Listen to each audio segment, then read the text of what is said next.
Welcome to The Explainer. So, what if I told you that according to one author, America hasn't really been a capitalist country for nearly 100 years? Today, we're breaking down a pretty provocative piece by Brother Gregory Williams. He argues that we haven't just ditched true capitalism, we don't even know what the word means anymore. Okay, so here's how we're going to tackle this. First, we'll get into why the author thinks everyone's so confused about capitalism. Then, we'll nail down his very specific definitions for the big isms. After that, we'll walk through his take on American history, dig into his main point about a moral failing in the country, and finally, look at his proposed solution for a return to righteousness. You know, it's interesting, the author, Brother Gregory Williams, doesn't start with a bunch of stats or complex theories. Nope, he kicks the whole thing off with a single personal story. He tells this story about talking to a storekeeper, a guy he describes as really hardworking and principled, who is just going off on capitalism. And for the author, that was this huge light bulb moment. He realized the guy wasn't actually angry at capitalism itself, but at this distorted idea of it he'd been fed. And that one conversation, well, that's what really cements it for him. He starts to believe the core problem isn't about economics at all, it's about language. He argues that people are basically just repeating what they hear, and it's led to this massive confusion about the very words at the center of the entire debate. Okay, so this next part is absolutely crucial for understanding his whole argument. It all comes down to definitions. He lays out these very specific, by-the-book definitions to build his entire case from the ground up. First up, capitalism. And for him, the key word here is private.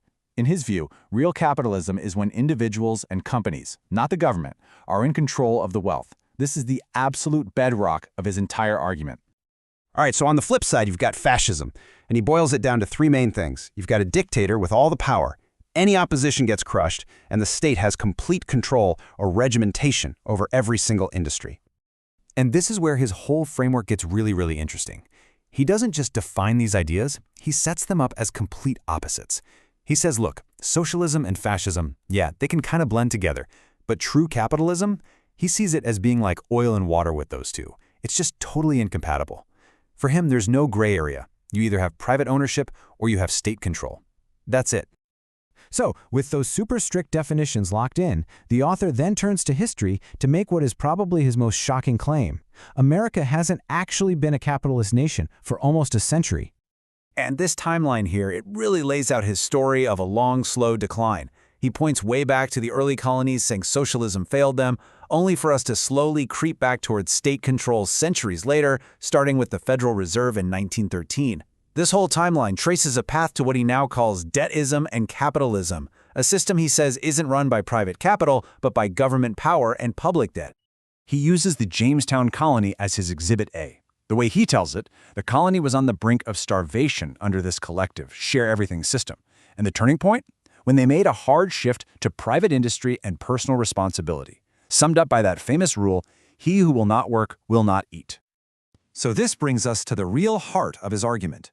Because according to Brother Gregory Williams, the problem isn't some failed economic policy. No, he says it's a moral failure of the people themselves.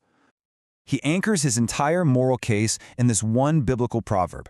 For him, the real fight isn't between Democrats and Republicans or capitalism and socialism. It's way simpler than that. It's a battle between diligence and sloth. And he believes sloth is the true disease behind the nation's economic problems. And this slide right here really lays out his diagnosis. He argues the problem didn't start in Washington, it started in the hearts and minds of everyday people.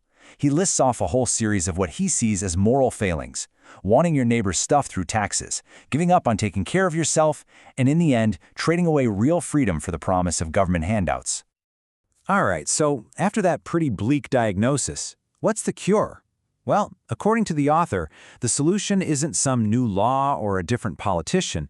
It's a fundamental shift in how people behave. He breaks it down into a three-step plan to get back to what he calls freedom. First, people need to learn to govern themselves again.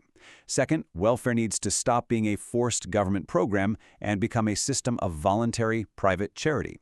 And third, and this is the big one, people have to stop asking the government for benefits that are paid for by their neighbors. So in the end, this piece isn't really about policy, it's a challenge.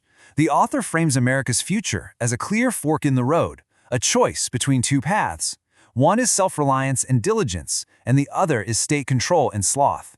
He doesn't tell us which path to take. He just leaves us with the question, which road are we actually on?